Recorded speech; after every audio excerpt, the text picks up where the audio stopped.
So what we discussed last session mostly on the OOPS concepts. In OOPS concepts, we discussed class and object related stuffs like how to create your user defined type using the class keyword. Then you can prevent the instantiation, or you can put restrictions on the content, or basically the values of different properties of a class through constructors. We saw constructor overloading. We can declare one constructor inline with the class declaration, and we can declare n number of other. We can also declare n number of other classes, other constructors inside the class body. And we discussed about like how the accessibility can be checked if you are declaring parameters in the default constructor without var keyword. Then it becomes private. Then you can make it non-private by adding var or val keyword. And by default, all these parameters to constructors and function parameters, these are val. You can't modify it because implicitly val keyword been added there. Suppose that we started with the companion class and object. We just discussed like how basically you can declare a class and an object inside the same Scala file. Both are sharing the same name. Then we say the class is the companion class of the object, and the object is the companion object of the class. What is the essence of that? We discussed when you are designing a component, when you are working in an application, you have both static and dynamic features are there. Static and dynamic behaviors you want to add, then you can go ahead with this companion class and object. All the static features which are constant for all these objects instantiation, those you can put it into the object structure, and the things which will be created as separate copy every time you instantiate that class, it will be going into the class part, right? And the private members of each other are accessible to each other. Then you can avoid using new keyword by adding a whole bunch of apply functions inside the companion object and all this. Then also we discussed about the immutability, a singleton class. Singleton class is a concept where you prevent instantiation of a class more than once. That means that one particular object will be existing inside the entire application. So for that, we use the object keyword instead of class. The moment you use object keyword before a structure, it basically make the entire object non-instantiable. You can access its attributes and functions through the object name directly. Okay, so that is why we are calling it as a singleton class, and it will be existing only once in the entire application. So when just assume like when your application is running in a cluster, like the entire code has been moved to the JVM heap area. So in the entire heap area, only one such object is existing, not a second copy. And then we discussed about the immutable object.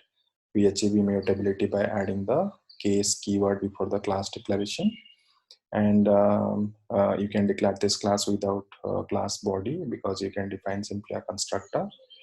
Then you saw like there are a couple of properties you saw, like the moment you declare a class as a case class, by default Scala adds a companion object to that so that you don't require new keyword while instantiation. And it adds a companion object with whole bunch of apply family functions, so you don't require new keyword while instantiating it. And then what we discussed about like a couple of other features comes, like toString function automatically get overridden into your case class, and the object comparison through hash code and equals, that is also added implicitly.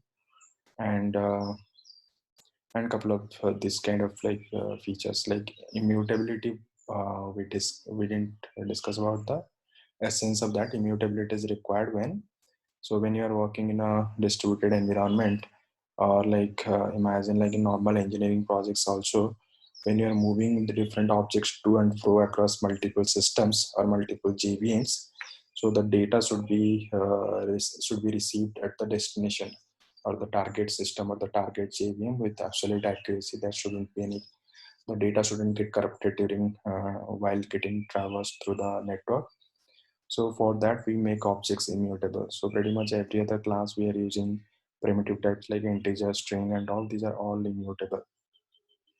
So every time every time a data is moving or object is moving from one JVM to another JVM, the data should be received, should be reaching at the destination with the absolute accuracy. There shouldn't be any corruption. The data should be received there as it is.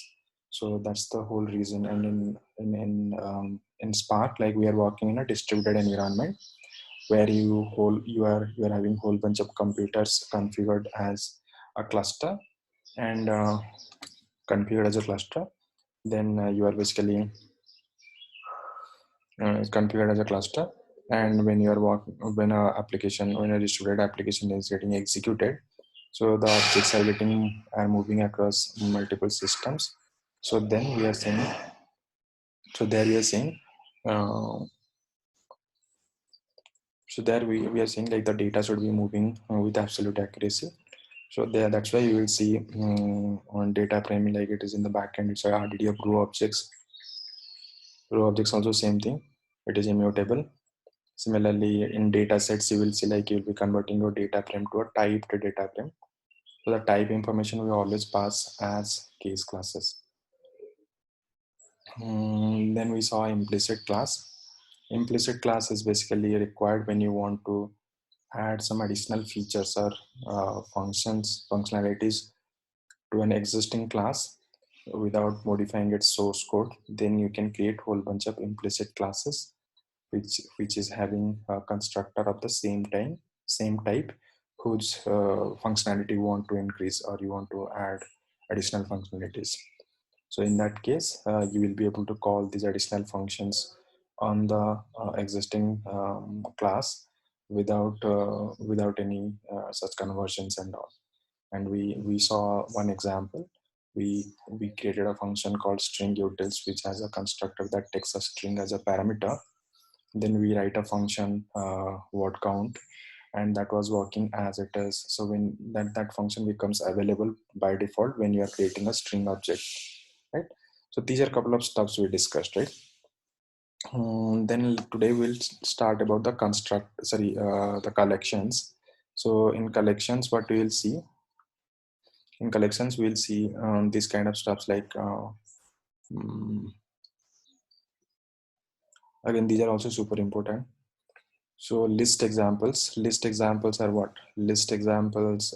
So collections, containers means, I mean, here both collections, tuples, array, everything. Okay. So traditionally collections means we refer three such structures like list, set, and map. But here in Scala, a couple of additional such objects or like types are also available. For example, tuple. Okay, tuple is basically a collection of heterogeneous type of elements. Then you have object. Then you have a structure called option class. Option class is used to create type safe or fail safe functions. Okay, so that's why I just given the name as containers instead of collections. So containers means like we are creating a container for elements. Okay, it can be a list. List means the elements are stored in different index. So you have a queue or you have a like kind of a contiguous location in the RAM. Okay, so where the suppose you are creating a list of integers, that means 4 bytes like that. Memory allocation happens in a contiguous way, and each location is identified by an index 0, 1, 2, 3, 4 like that. Okay, so you can store elements in a list where the elements get stored at different indices. Okay, so here basically when you are storing elements in that way, so random access of elements becomes super easy. Or it's suppose assume like you have a list having a million record and you want to pick any random record. Okay, so you want to retrieve say 1886th index. So you can simply say that list within parenthesis that index, you'll get that record. Okay, so retrieving records becomes very fast, and similarly iteration also becomes very fast. When you are iterating also, it knows exactly in which sequence it has to add. Similarly, adding elements also becomes super easy. So sorry, modifying the elements also becomes super easy. So you can direct, since you have random access, faster random access, so you can access any index and add a new element to that or override that element. Similarly, set is a collection of similar type of elements, but the elements should be distinct in nature. Okay, so it's another variant of list. You can say just list, like list doesn't have this unique a unique element comparison, but set is having this unique value comparison. It stores the element uniquely. So there can be many examples, like you are basically doing some analysis on a customer base or a transaction base. So when you're retrieving data from your database, you can put it directly into a set, so that even by mistake you are not adding any duplicate customers or duplicate transactions. So it will take care of that uniqueness. Okay, but elements are not stored in an index manner. Okay, unlike list. So elements are stored basis the hash value of the different objects. Okay, there is no such proper sequencing of elements. So basically adding elements uniquely, and iteration also easy. Iteration is also faster. Only random access is not easy here, because since you don't have any index associated with each element, so random access becomes difficult. Then coming to another collection called map. When you want to store the elements, where the elements are of type key value pairs. Okay, customer ID, then the customer details, transaction ID, then the transaction details, right? Employee ID, employee details. When you have this kind of key value pair, so sets are what, like you saw, like the entire object is an element of a set. Doesn't matter it's an integer or it's an employee object with 10 attributes, or it's a transaction object with 30 elements, 30 attributes. So all these objects are stored in a set. So when you have key value pairs, we have a very small value or 2 byte, 4 byte element as the identifier of a particular object. So then what we do, we can use this map. Okay, map is a collection of key value pairs. So the objects will be stored at different indices, sorry, different, just like list. You have elements are stored at different index, and you're accessing it to 0, 1, 2, 3, 4. And indices are never duplicate, right? Indices are always unique, isn't it? Elements are always unique. So what happens, since elements are unique, similarly here also in map also, the keys are unique. It's logical, right? Because each key should be associated with one value. Okay, suppose employee ID E01 should be having one employee. There shouldn't be two employees with the same employee ID, right? So that means the set of keys are basically unique here in set. Okay, and tuple is basically it's a collection of like heterogeneous type of elements. Okay, so these are a couple of points. Let's start with list. Okay, these are also again super important. Okay, you will see this in different interviews. Okay, there is no escape from this. You will for sure get some questions from collections. Okay, so questions comes in like same program. Suppose word count example you have written therein.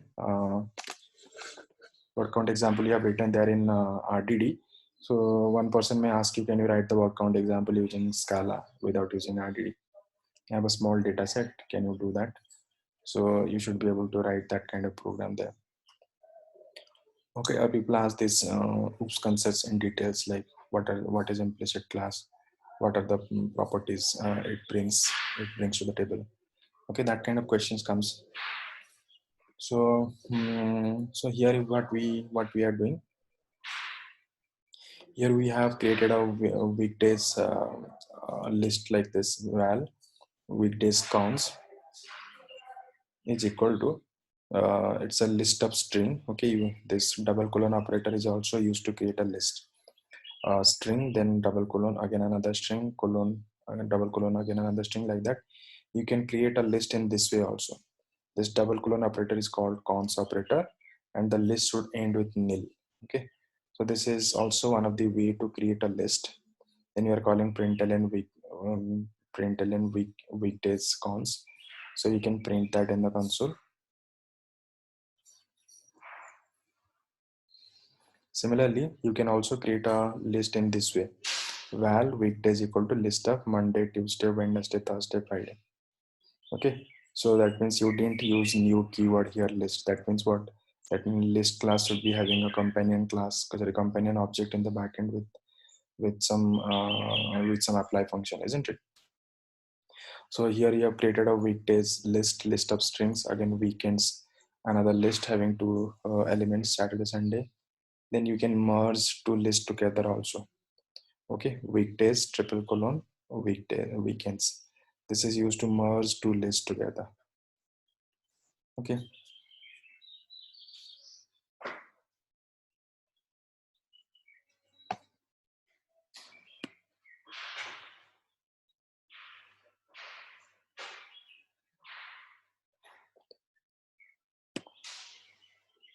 Then what we did here, we created again another list. So you can see here, first you printed that again after merging. So you merged weekdays and weekends. Here days, and after merging you're printing Monday, Tuesday, Wednesday up to Sunday. Okay. Then what we did, here in line number 18, we created a list of list of weekdays comma weekends. That means this part is creating a list of list, isn't it? This part is creating a list of list, then dot flatten. Okay, list of list dot flatten. So flatten is a function. What it does, it flattens it. If you remember the flat map function there in RDD, it is similar to that. So when basically if you remember there in RDD, when we created a RDD of arrays or RDD of list, there if you call instead of map function, if you call flat map function, those inner lists or inner arrays will be flattened. Okay, you'll be getting a single RDD of inner elements. Same thing holds true here. You created a list of list and you call flatten. Okay, you see again you are getting a list of strings only in the console. You can see you are again getting a list of strings, not list of strings. Okay, then here we created a days indices 1 2 3 4 up to 7. Okay, and I want to attach one number with each of these day. Monday 1, Tuesday 1, sorry, Tuesday 2, Wednesday 3, like that. So there what you can do, days zip day indices. Okay, days zip is a function. Okay, here in Scala, functions can also be used as operators. How you are using plus operator? So suppose val a equal to 10, val b equal to 20. So you're saying println a plus b. That's how basically you write operator, right? Here functions can also be written in that way. Okay, so this syntax is exactly same as this one. You can use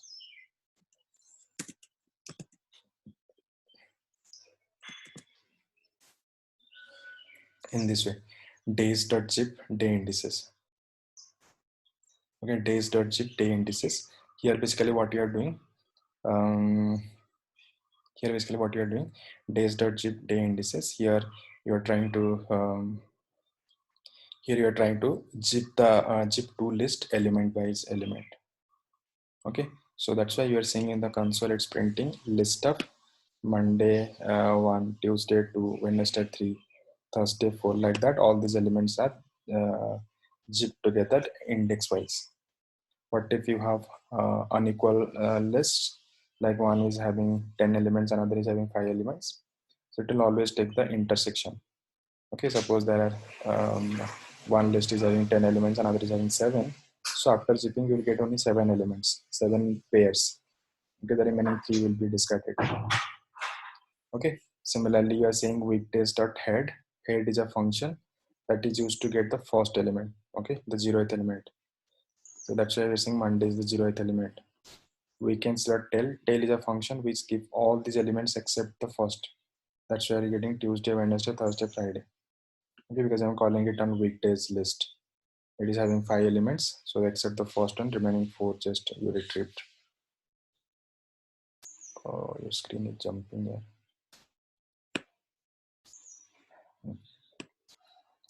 Then you can access the elements through indexes also. So weekdays of 1, okay, of 1 means second element, okay, weekdays of 0 means first element, like that. Then you can also check if a element is existing inside a list. So what you can say, weekdays dot contains Monday. If that element is having that value, then it will be returning that element. Then it will be saying yes, true or false. Okay, that's why in the here what you can see.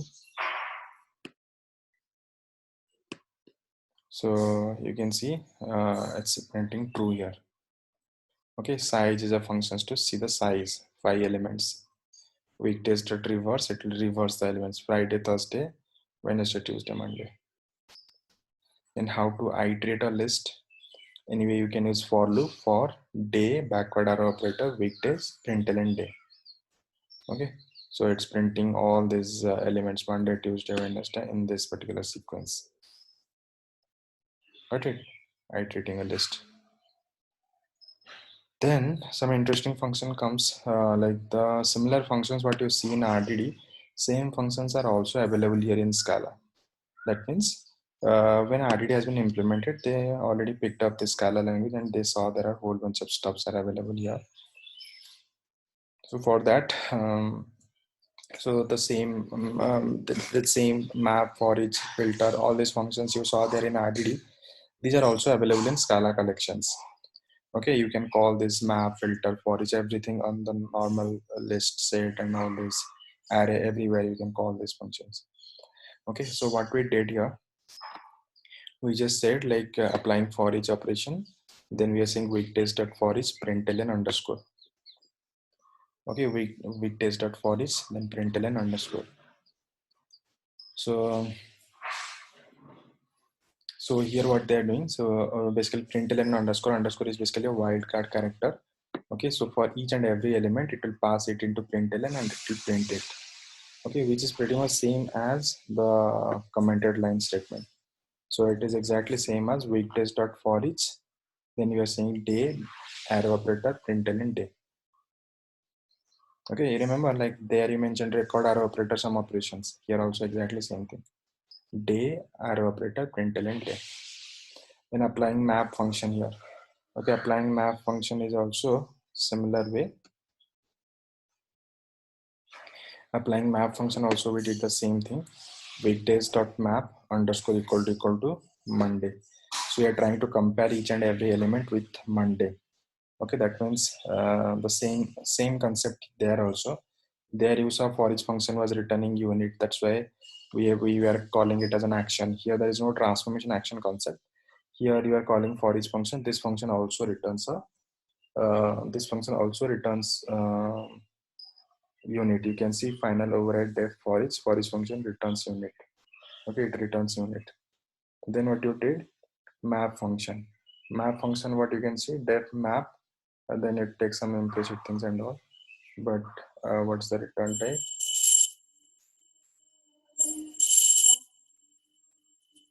Whatever the data type of the elements of that map, so it's creating again another that returns a new collection. You can see in the return statement a new collection of type that, resulting from applying the given function f to each element of the general collection. So once again,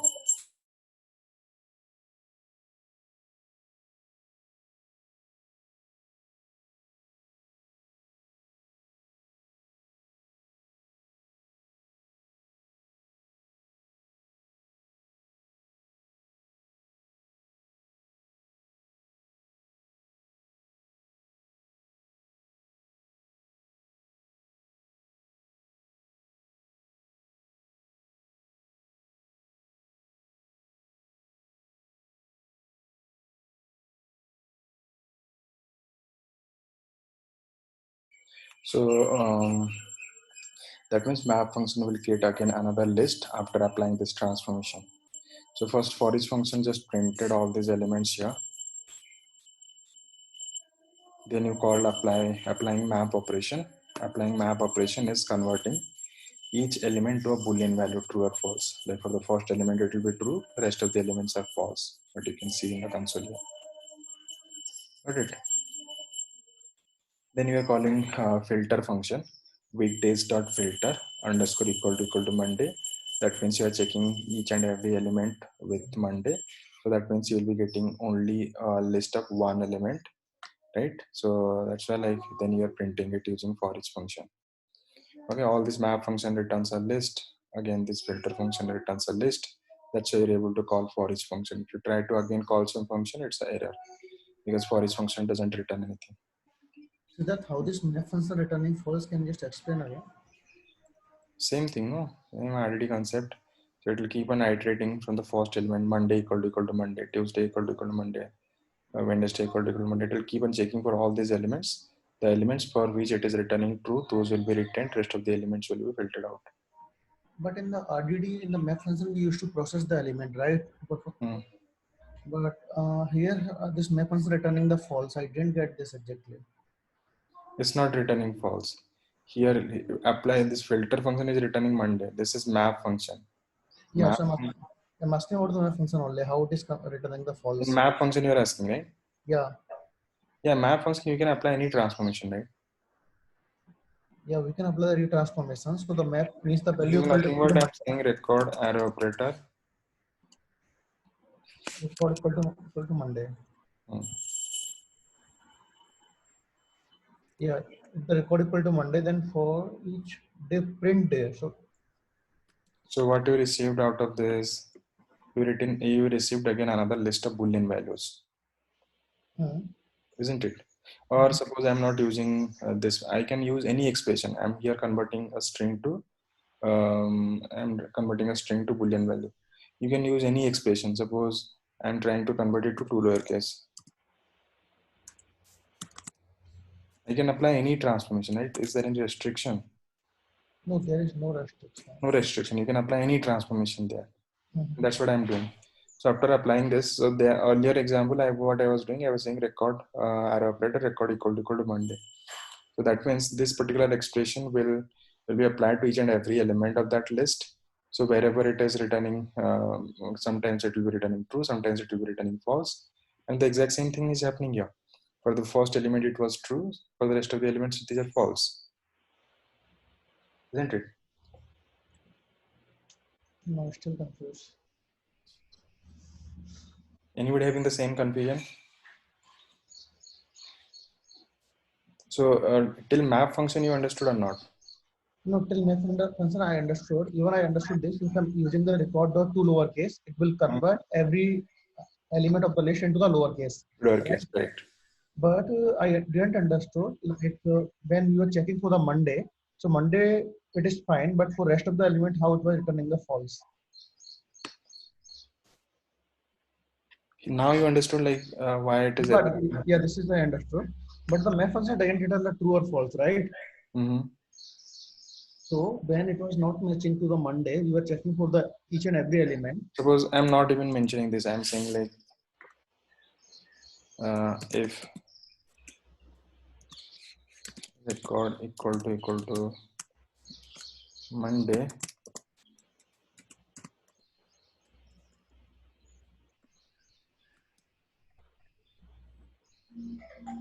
so I'm writing an expression here.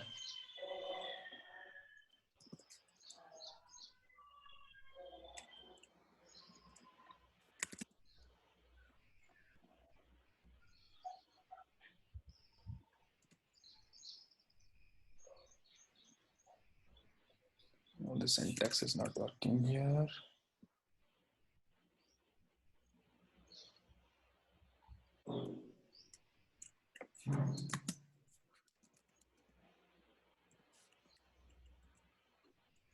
I'm writing in this way. I'm converting string to integer.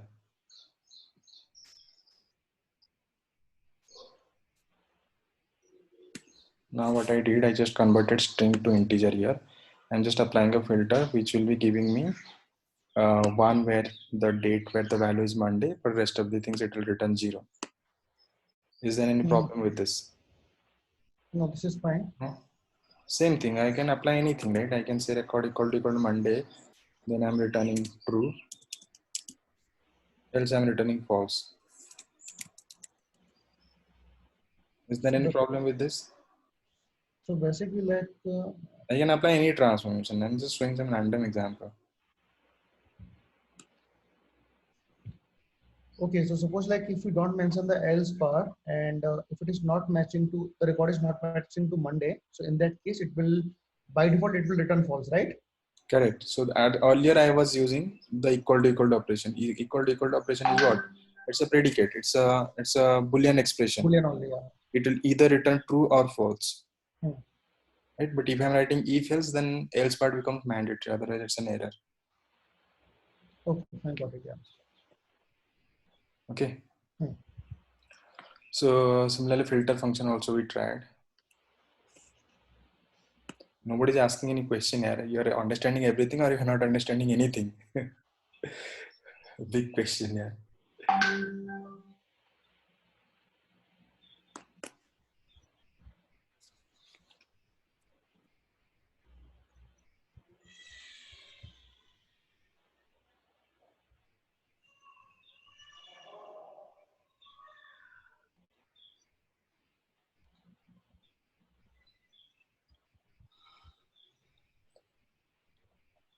Okay, so yeah, so what is there? So now you have all this. Okay, so now filter function you saw. Similarly, you have another function called sort by.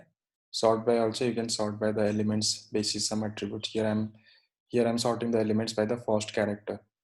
I'm saying record arrow operator.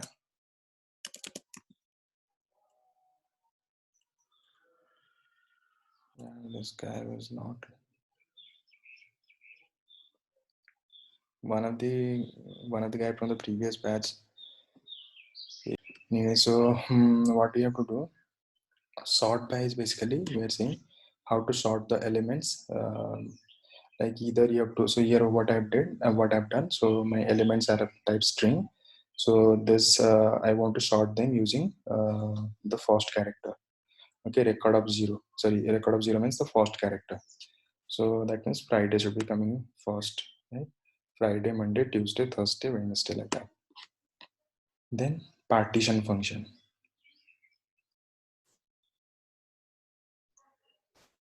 Okay, so weekdays dot partition underscore. So partition means what? Like here is it RTD?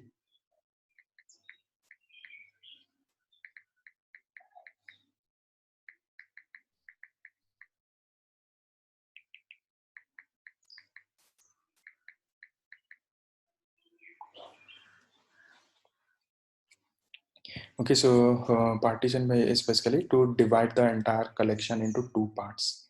Okay, so not just RTD partitions. Yeah, you can imagine like the same partition function there in RDD also. They try to replicate this same thing there in the RDD.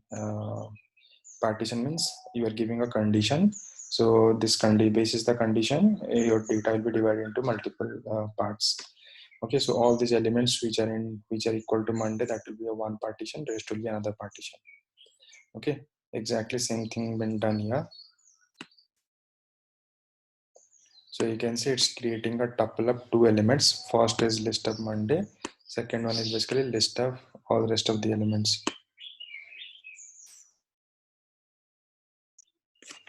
Siddharth, can we discuss that sort by operation, that data, that output, how it came like that?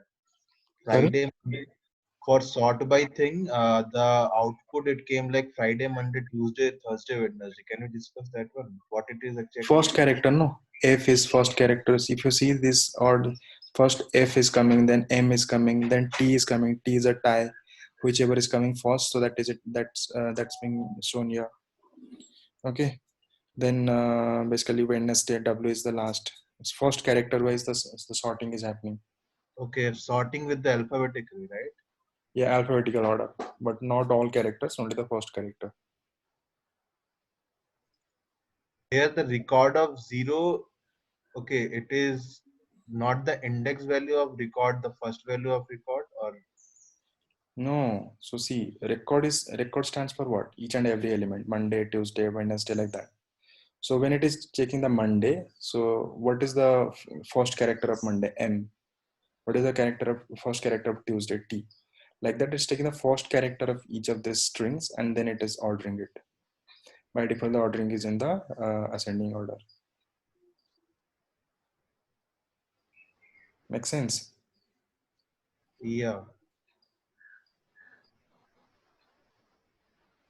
Suppose if I want to read the whole Monday, then what it will be? It will not be the record of 0. What it will be then? Come again, come again. Suppose I want to read the whole first so that whole thing Monday MON whole. Mm-hmm. Then what will be my read type? The record of 0 is the first M it is reading for Monday. You just give Suppose it a I got try. So suppose my requirement here is to order the elements. This is the first character, but like my requirement got changed. I want to order it basis all these characters, means alphanumerically. I have to sort the strings in the ascending order. So what logic I have to apply? So see, sort by function takes what? You can see F colon A arrow operator B. Then you are applying the second element is ordering, just like we have used take ordered function there in RDD. The second part basically where we are passing some custom ordering logic like ascending, descending, or like that. And inside this sort by function, what we are mentioning, so the element what we are mentioning basis that the ordering will happen. So suppose I don't want to apply the ordering only on the first character, rather I'm using the entire string. Then I can mention the same string, isn't it? Then it will take all these characters for the ordering. Okay, and there is no magic. Just we have to see like what logic we are passing there. Earlier I tried to order it basis the first character. Now basically I'm applying the ordering on all these characters. Now you can see first Friday is coming. Then you can see this you can identify. Here there is a tie like Thursday and Tuesday. First character is T and second character here is H and here it is U. So first H is coming and then the U is coming. Got it or not? yeah. Okay. So similarly, this partition function, everybody agree with this, like how partition function is working? It's simply partitioning or dividing the entire collection into two parts. Okay, one part contains all these elements that are equal to Monday, and the second partition contains all these elements which are not equal to Monday, isn't it? So this thing. So we are basically partitioning or dividing, or basically making part of this, making a partition in a given collection. Okay, it's not just try to observe it carefully. It's not creating a list of two lists, rather it's creating a tuple of two list. Okay, partition function is not returning another list. Okay, it's simply partitioning that list. It's coming up with the two new lists together altogether, and it's just wrapping it inside a tuple, isn't it? Got my point or not? You can see here the return type is a tuple of REPR comma REPR. It's a tuple of two lists. So that's why I'm getting list of Monday, comma, list of Tuesday, Wednesday, Thursday, Friday. Got it? Yeah. You joined late, I guess. And you Siddharth, we can do the partition of Monday, Tuesday, and Wednesday, Thursday, Friday, right? yeah, you can give it a try. Tell me what is the logic. Tell me. What logic I'll be applying so that I'll be dividing into two parts. One will be Monday, Tuesday, another will be Wednesday, Thursday, Friday. Tell me. Anybody?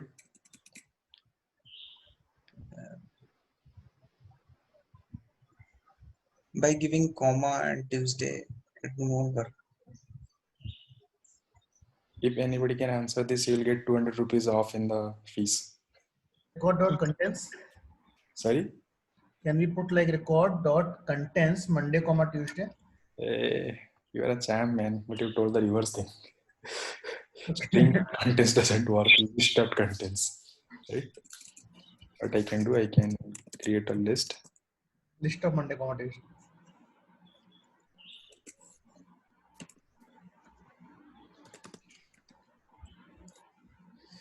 One of the batch, I mistakenly told like if one person can answer this question, I will give 2000 rupees off. Fortunately, one guy just told that. Okay, Tuesday, Monday, Tuesday, and then Wednesday. That's why I reduced it to 10% only, 200 rupees. Dot contents record, right? This is what, right? So we just partitioned it. Why it's giving error?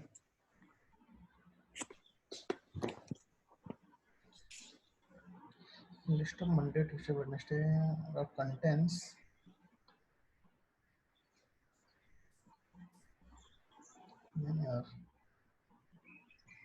I think the closing of println bracket, yeah. Right.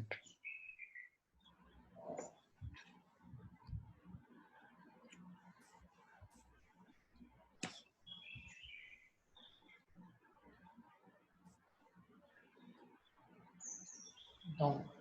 Yeah, you got it, right? List of Monday, Tuesday, Wednesday, one partition, and list of Thursday, Friday, this one. It sounds like it's pretty much hard coded, right? But you can think of like, suppose many such examples can be done. If you just go through this properly, you can write very efficient code. Suppose here I have a list of numbers, say 1 to 10. Okay, this is the syntax to create. Oh, sorry. List of 1 to 10, it is correct. Okay, then partition by record.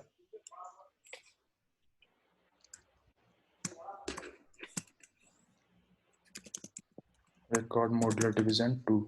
Means I'm trying to divide it into 2 sections. Why it's giving error here?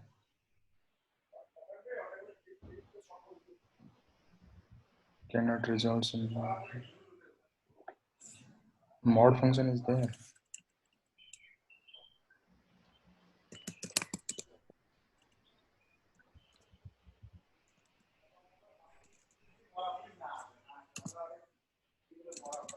And modular division function, why it's not working, man? Somebody can tell me. And don't you have to use the record mod 2 equal to some. No, integer doesn't have this mod function. Strange, yeah, it should be there. No, record mod 2%, record mod 2 equal to 0 something. Don't you have to use that?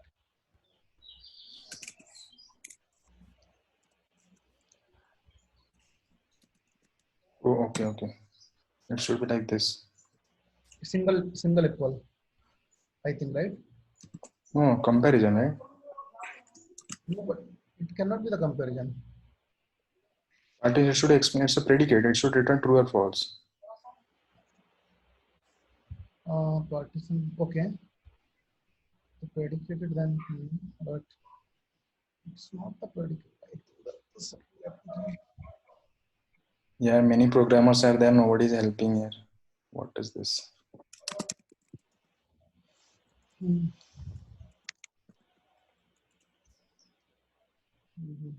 Continuous. Screen is mouse and state is very high. Where's the partition? Yeah, modular division only. I think then I'm making some mistake. It's predicate only, na Siddharth? Yeah, it's predicate. Okay. That 2 thing was doing some mess up here. Instead, what you can do, you can also.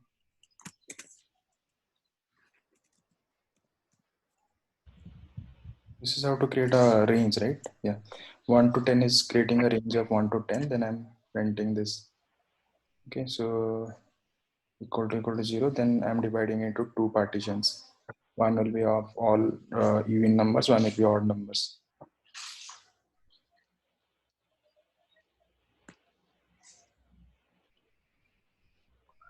Okay, so it's creating vector. Okay, 0 to 10 means it's creating a vector. So it's fine. So it's creating 2 vector. One is 2, 4, 6, 8, 10. Another is 1, 3, 5, 7, 9. Okay, so if you just go through this functions and all, you can write very short code. So imagine like if you implement this even out logic, you have to write 2-3 lines of code. But here it's just missing the same statement, you can write it, isn't it? So there are a couple of steps you can do if you just follow the Scala syntax.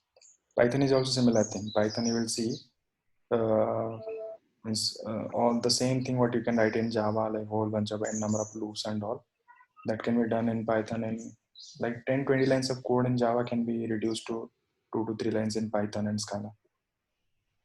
Okay, so you can basically get hold on this. Like you need to practice this a lot.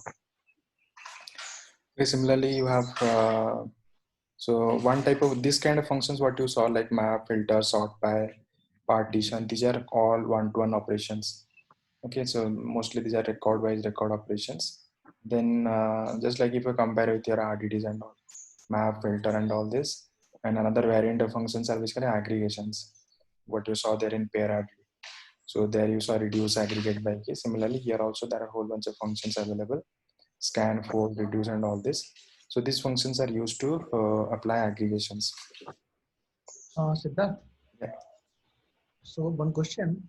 So Mhm. basically here, like when we were using the partition function, it was returning the tuple of list, right?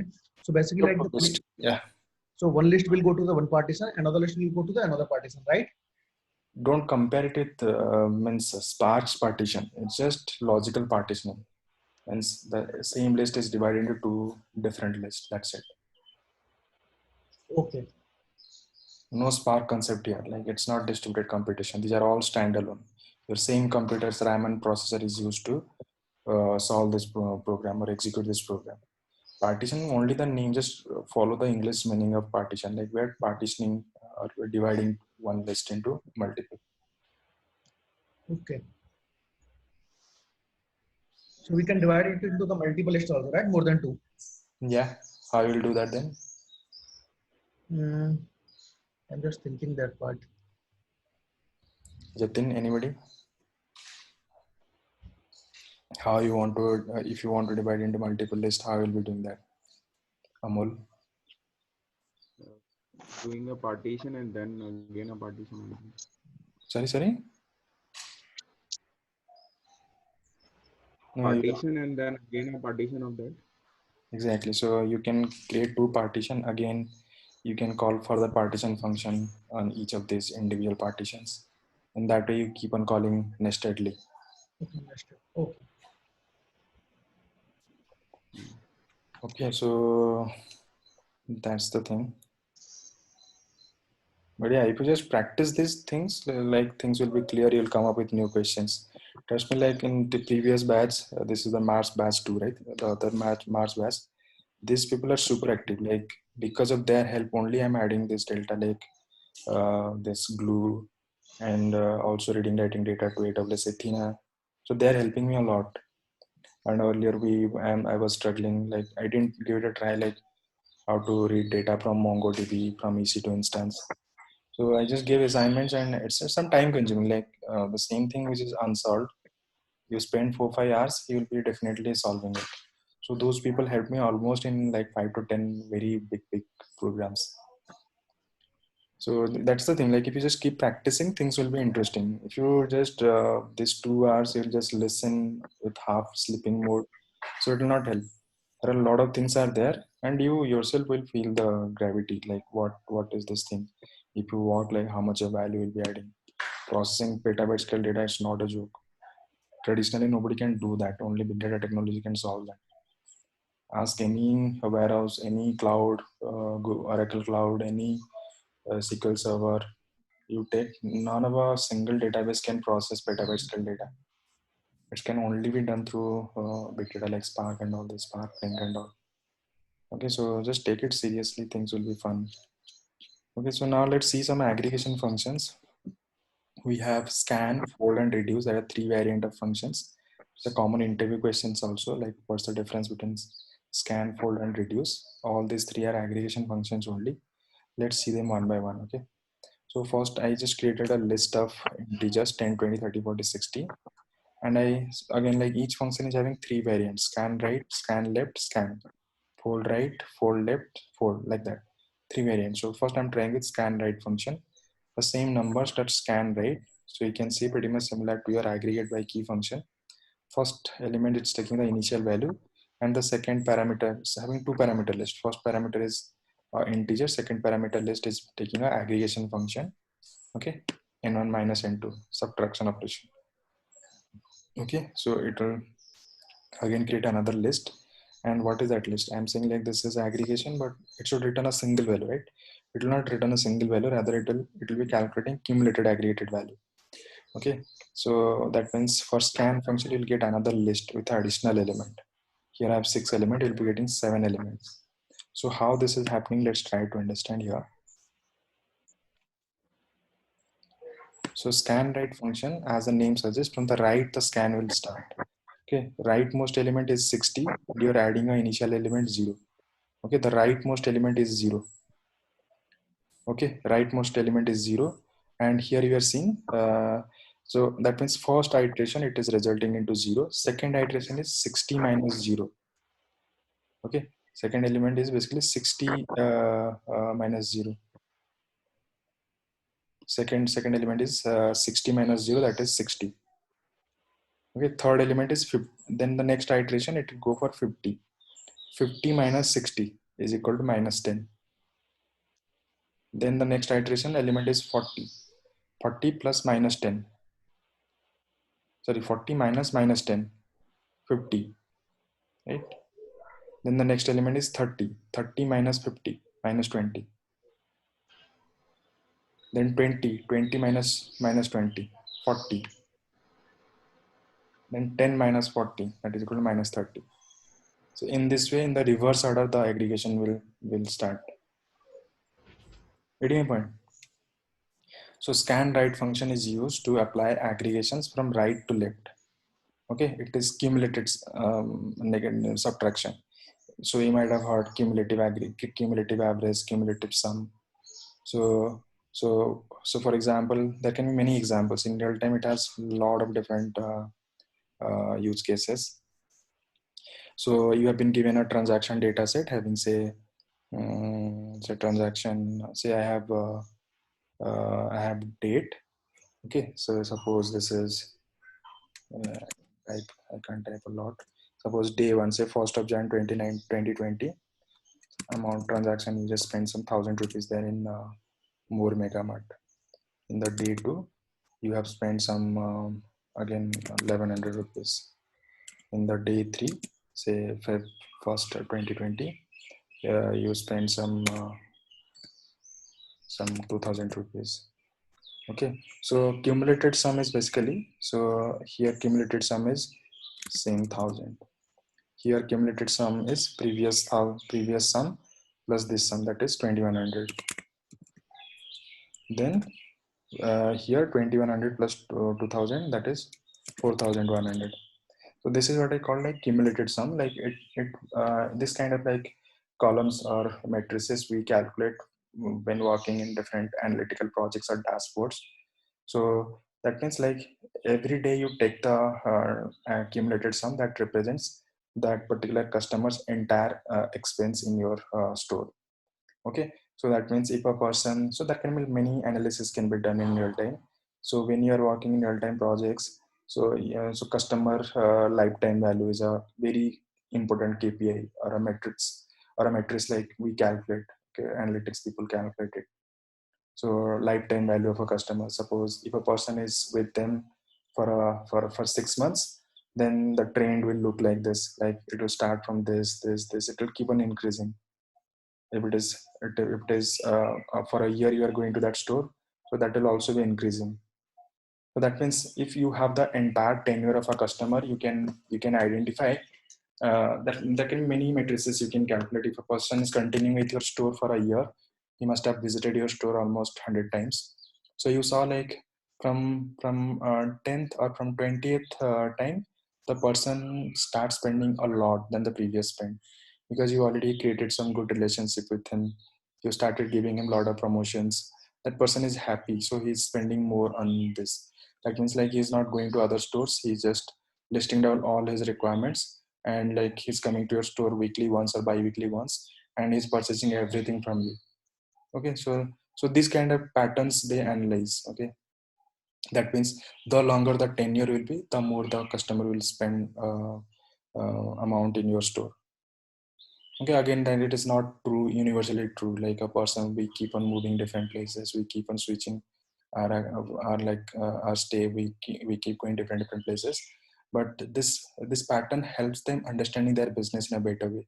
Suppose they have 100 customers and they saw like roughly 50-60 customers who are continuing for more than 6 months or 1 year.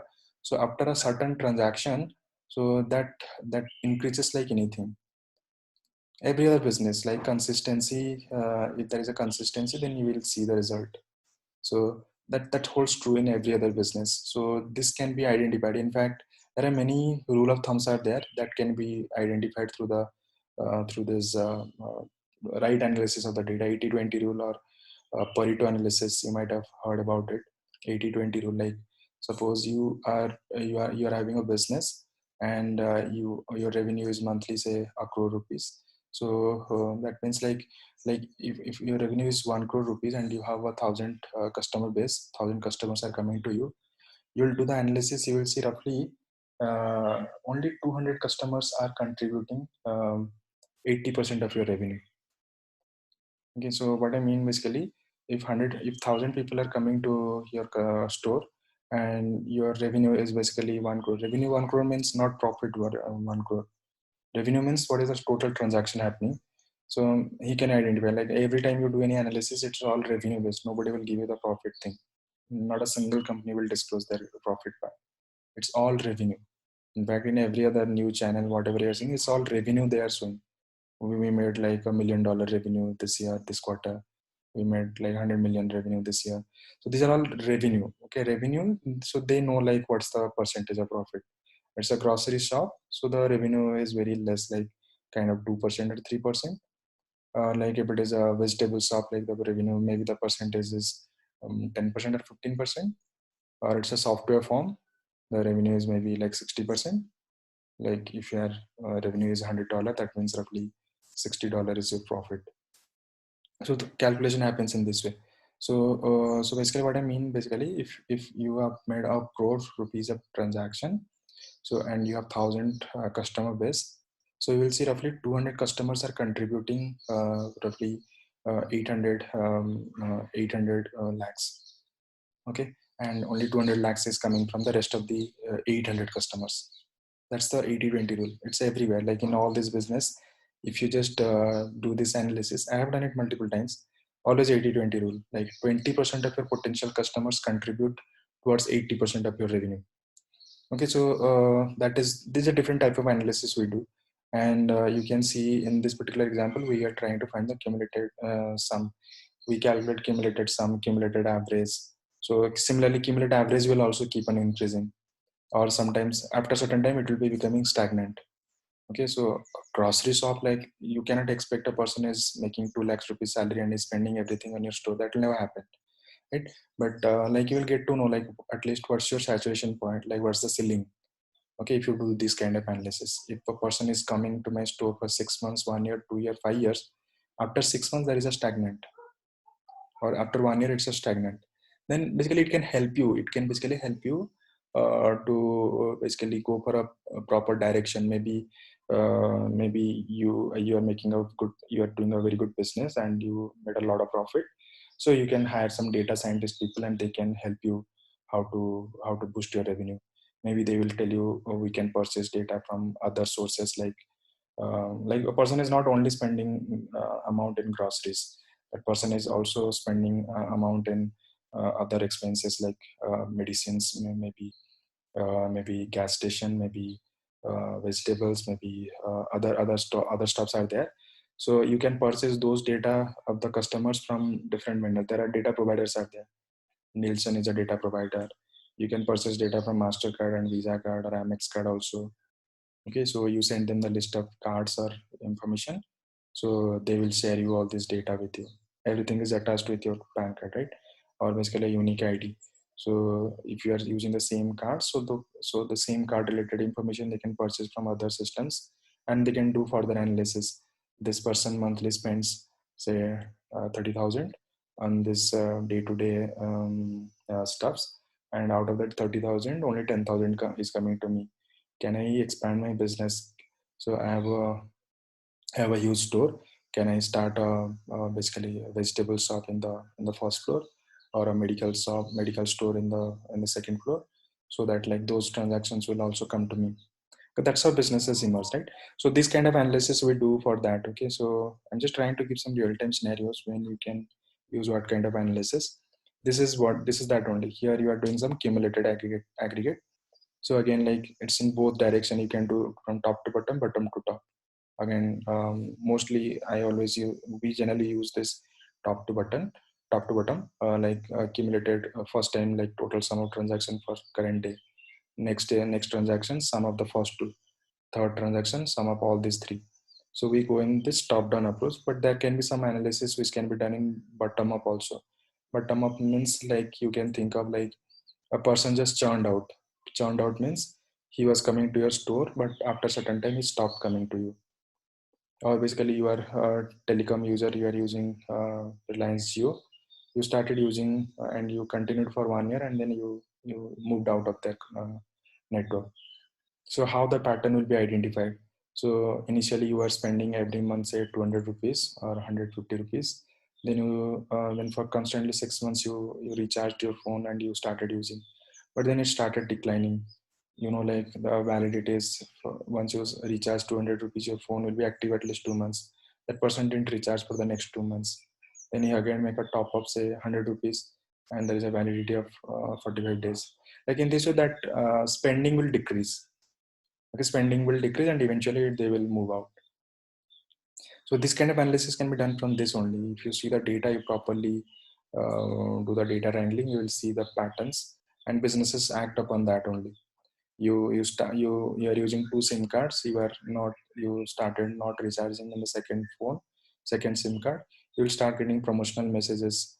You can recharge 300 rupees. You will get 6 months of free incoming calls and all this, to basically retain these customers or to attract those customers to come back or start basically uh, continue using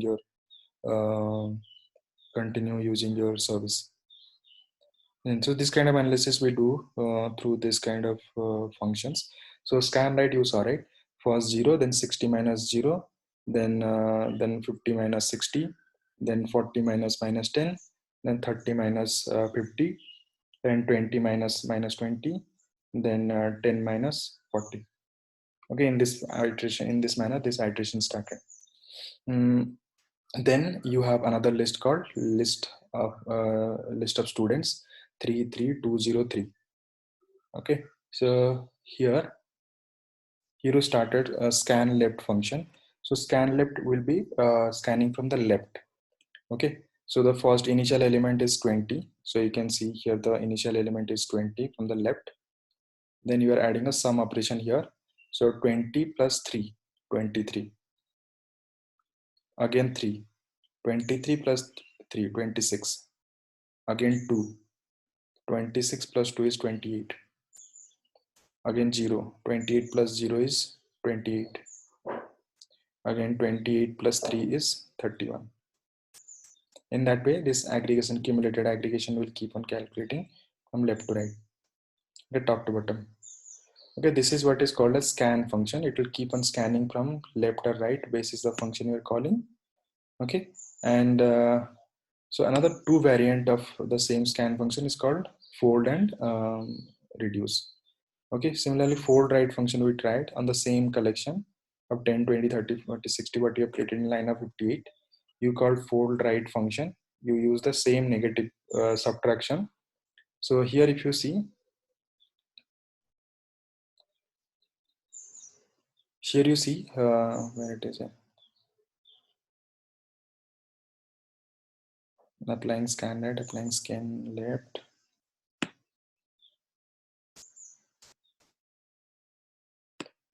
Here fold right function is giving you minus 30. How it gave you? It's exactly same as your scan right function, but it gives the last iterations output. Okay, scan right function's last iterations output was minus 30. Okay, that's why you got minus 30 here, same. Okay, similarly, fold right function, scan right function was giving the last iteration 31. So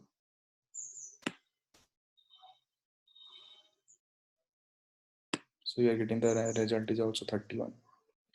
So that means whatever the way scan right and scan left was executing, so whichever the last iteration value you are getting, that will be the result of fold right and fold left.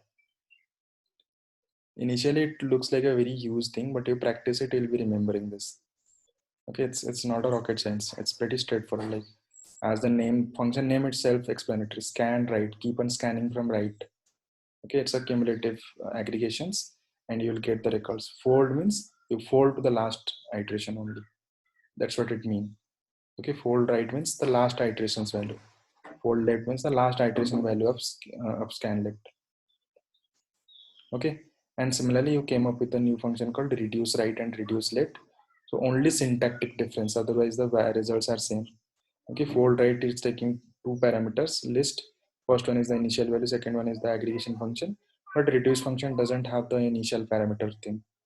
It will only do these aggregations. Just like fold right and fold left function, it will do the aggregation, it will give you the final result, but it doesn't take an initial parameter. Otherwise fold and reduce both are one and same only. You can compare it with the reduce function and aggregate by key function. Reduce function doesn't take an initial value, but aggregate function takes an initial value. Okay.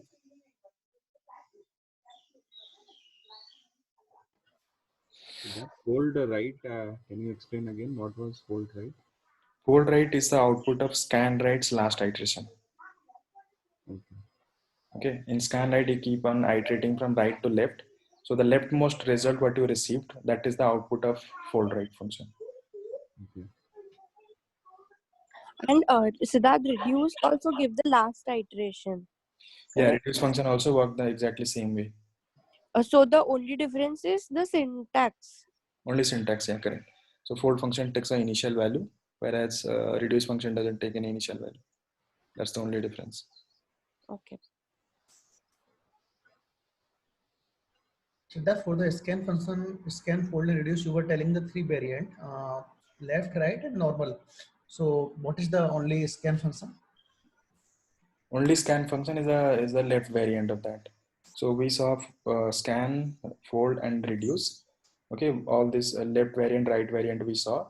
So that is again another standard fold, reduce, and scan functions are there. These are exactly same as the left variant. So why there is a bifurcation? Why there are two functions? Because different OS implement in different ways. So bitwise operations, like some OS starts in the right side operations, right side from right to left calculation. Some work in the left to right operation. So basis the OS implementation, it varies. Okay, that's why you have two different functions, but mostly all Unix flavored system, Windows, Mac, everything work in the left, from left to right manner. That's why you'll be getting the result from left to right. Okay, so scan, left, and reduce, these are exactly same as the left variant of the same.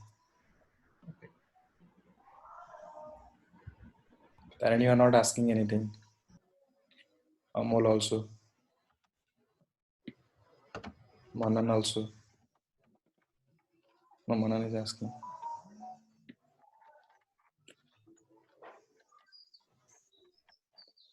Is it very difficult, or it's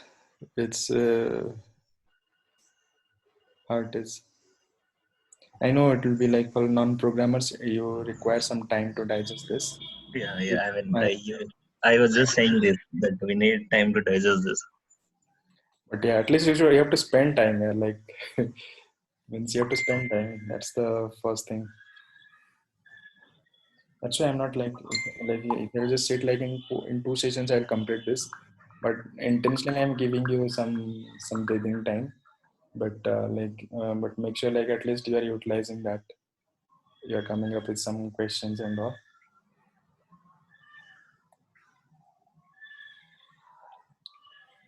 Okay, so these are all about your list examples. Then let's come to the next example called set. Okay, so with this list examples, I'm giving you an assignment. You have to try the same word count example using a list. Okay, and another assignment will be the other example, each sentence wise count of words, and then sort it basis the descending order of the word counts. Amol, you remember the assignments, right? Can you reiterate what we have to do?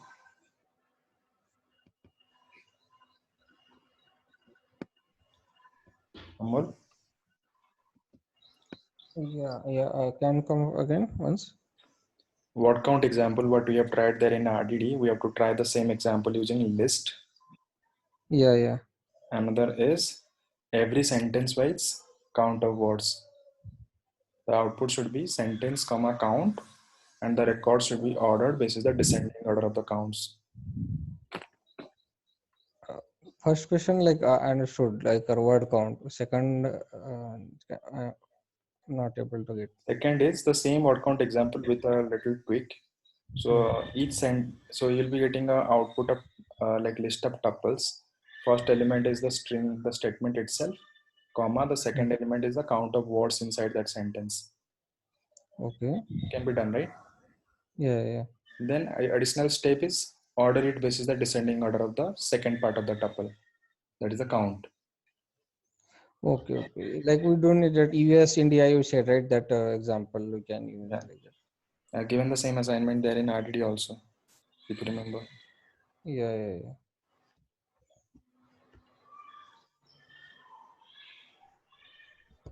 Yeah, we'll do that.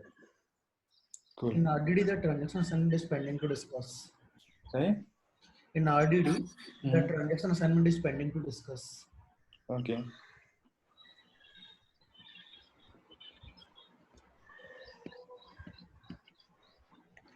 Okay, so let's go to the next example. That is,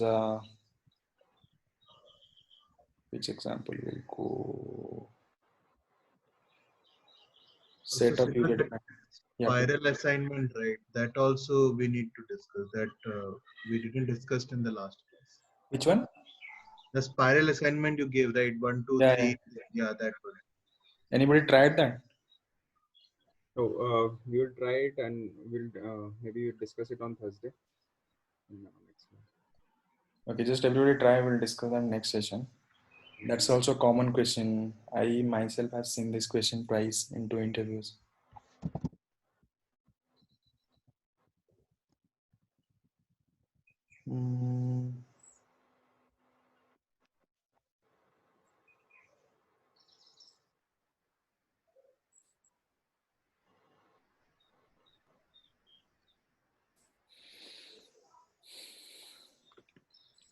Set, as we are discussing, set is a collection of, okay, before going to set, can we go through map?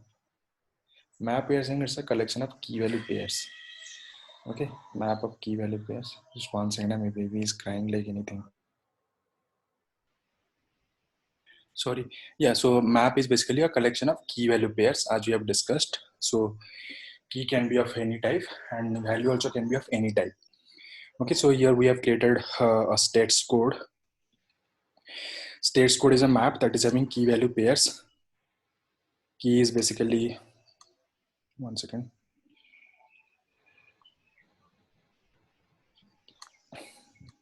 Key is basically of type string and value is also of type string. So state name and state code. Okay. So a map is a collection of key value pairs. So you can see like you can add key value pairs in both the syntax, key arrow operator value or a tuple containing 2 elements. Both you can use. Okay, so you can create a states code where like both key value pairs can be a string arrow operator string. So you can use arrow operator or you can use tuple. And how to retrieve the values, just same like your list and all. So in list you access the values using the index, right? A list of 0, list of 1, like that. So here it is map of key. Okay, there it is list of index 0, 1, 2, 3, 4. Here it is map of key. Okay, key can be anything, Karnataka, Odisha, Andhra Pradesh, anything. So one thing is basically, which is like true for both. If you're trying to access an index in a list or a element or a key in a map which doesn't exist, it will give you error. No such element index. Okay, no such element exception. So if you have a list of 10 elements and you try to access the 11th element or 20th element, which doesn't exist, it will throw you error. Okay, so no such index. Here it is, no such element exception. Okay, so so before like making any access any elements, you can first check if that exists or not. Okay, there also in list you have contents function, list.contents. Here also it is map.contents function. Okay, there also contents function. Here also it is contents function. Then you can basically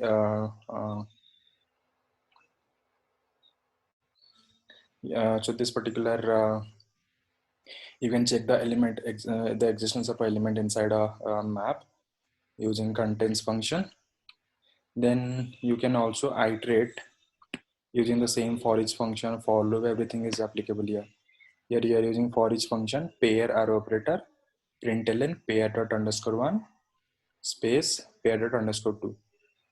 Okay, here it will print all these key value pairs line by line. So key space equal to space value. In this manner, it will print the output in the console. Okay. Then basically what you can do,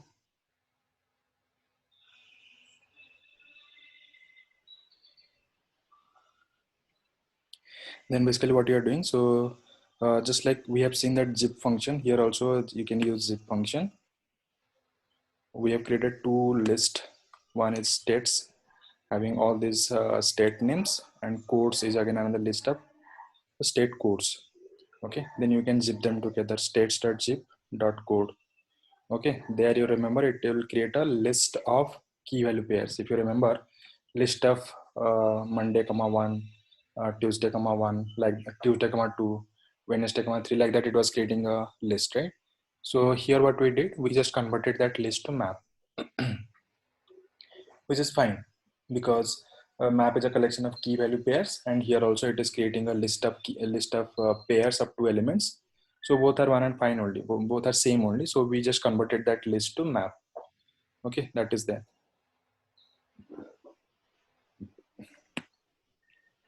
Then we have this states code again dot for each println. So we are printing them. So it is printing that in this way. Okay, Karnataka K, Odisha OD, like that. Now you can also access the keys separately. Okay, that map.key set, it will give you a set of keys. I'm just converting into list. Okay, similarly values also you can get it, and we are just printing it. Okay, so the syntax is pretty much same as your list only. It's a collection of key value pairs, and you are trying to access the key value pairs from this what you call this map. Okay, keys are always distinct as a set of keys, and each key is associated with a single value, but values can be duplicate. Like for multiple keys, you can have same values also. There is no restriction on that. Okay, but the identifier should be unique. Okay, so similarly, you have another concept called set. Okay, set is a collection of similar type of elements, but it should be unique. Okay, to demonstrate that, what we did till now, we have seen like a list of integer strings like that. So let's see like how user-defined types can also be, how to create a collection of user-defined types. We have created a class called equity. Okay, equity is a class we have created having a constructor that takes two. One is string, another is decimal value. So here what we are doing, we are creating a set of equity objects. Okay, so here how to make sure like these objects are comparable to each other. Okay, because set always holds the unique values. If you don't add the comparison mechanism, then you can keep on adding the same object multiple times. It will not be able to recognize that these are same values or dissimilar values. So for that, let's see how we have implemented. So equity class. Equity class is a class having one constructor, symbol and price. Okay, string double. So here we have to override these two functions, has code and equals. Just try to listen it carefully. So in set, like when you are adding elements, so basically the elements will be compared again. So when you are adding a new element, this element will be compared with all these existing elements of that set. Okay, imagine you have a set of string objects or set of employee objects. Say you have 1 million objects are there. when we are adding a new object, so we are saying we have to compare that with each and every element. So don't you think it's a very cumbersome process? Suppose our object is having 20 attributes. That means we are literally comparing all these 20 elements, isn't it? So that means you have 1 million elements, 1 million employee objects, means like the actual equal to comparison is happening a million times 20, like 20 million iterations, like comparisons are happening in a worst case scenario. So in that worst case scenario means, like I'm saying, like the last element is a match. Okay, you keep on starting from 0 to a millionth record comparison. No, none of these are equal. Only that 1 millionth record is equal. So that's the worst case, and the best case is basically when you start comparison, first element itself is matched with newly added element, so it will discard that. That is what we call as like best case and worst case comparison. So in the worst case comparison, you can imagine like how many iterations are happening. So basically that's why like this comparison function has been implemented in two steps. One is through hash code, another is through equals function. Okay, so this logic what we discussed, like comparing two objects attribute wise, is called equals only. So for that we have equals function. In equals function we are comparing each element wise, okay, each attribute wise, symbol equal to symbol, price equal to symbol, sorry, price equal to price. And along with that we have added another hash code function. So this is the catch here. So hash code is a function we define in such a way that every other object will be having assigned with a distinct hash value. Okay, so every other object will be tagged with a distinct hash value. So when you are creating object, you calculate the hash value by your own. There is no such rule, and there is no such predefined values are there. But all these primitive types you are seeing, the hash code function has been implemented. Hash code is an integer representation of object. Suppose you have a million record. So what you did, you have written a code or hash code function in such a way that each and every object is tagged with a single unique hash value. That means for a million record, you have million hash values. Okay, for a million record, you have million hash values. So that means when you are comparing, these elements, so you are comparing for only integers. Integer is a 4-byte integer. So you are just making a comparison with the integer representation of the object. So if it is not equal to any of these a million records which is existing in that set, it will blindly add that object. So you can imagine this particular comparison way more faster than the element wise comparison. You have written a hash code function. Your job is to basically implement a very unique implementation so that you will always derive, or you will always calculate a distinct hash value for each and every object. Okay, you will calculate a distinct or a unique hash values for each and every object. You have a million objects, you derived a million hash values. Okay, you have a million object, you derived million hash values, and you have million. So that's why, like every time you are adding a 1 million one record. So in that case, like 1 million integers compared, so it is way faster. But what about the other scenario? Suppose what happened, like whatever the robust implementation you have made, but what happens for some of the records, it's generating the same hash value. The integer representation is same for a couple of records. So in that case, what happened? So this element, so that means like suppose you have a object called person. Okay, first name and last name. Okay, suppose first name is John, second name is Week. Okay, John Week. So you are creating a hash function. So it is taking the characters and creating a hash value. Generally, we follow this syntax, this expression. Prime number plus the same prime number times the hash value of the first attributes plus the same prime number times the hash representation of the second attribute. Like that, you keep on writing that expression. Okay, what happened, like this expression will result same value for two objects where first name is John, second name is Week, and another object where the first name is Week and the second name is John, Week John. Okay, so in that case, like there is called a hashtag. Okay, here the tie happened, like two different objects assigned with her same hash value. So does that mean these two objects are same? No, these are not same. Even though hash values is same, you have to again double confirm that by calling the equals function. When hash is not matching, you will end up adding a new element where if you resulted a hash value which is not matching with anything, that means for sure it's a new record, you just added it blindly.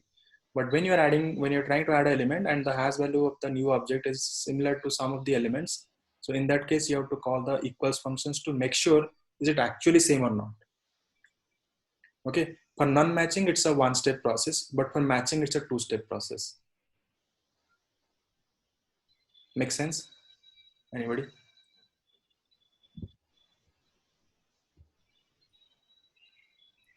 We are good. Anybody having any confusion on this?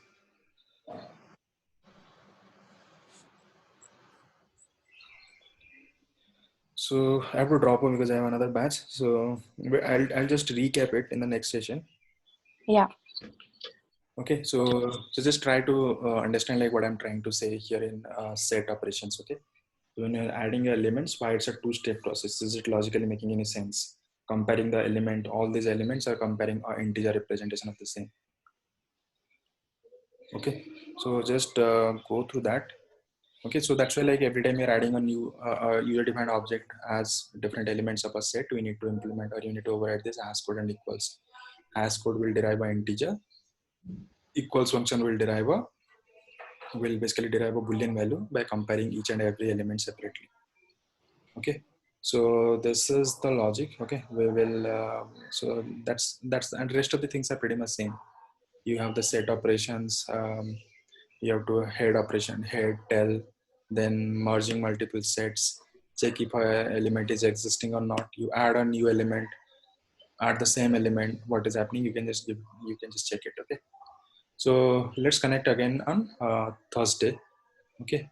So just keep practicing. Just ping me or call me if you have any confusion. Okay. Thursday Yeah. at 7, right? Yeah, same time, 7 o'clock. Okay. Okay. Cool then. Bye bye.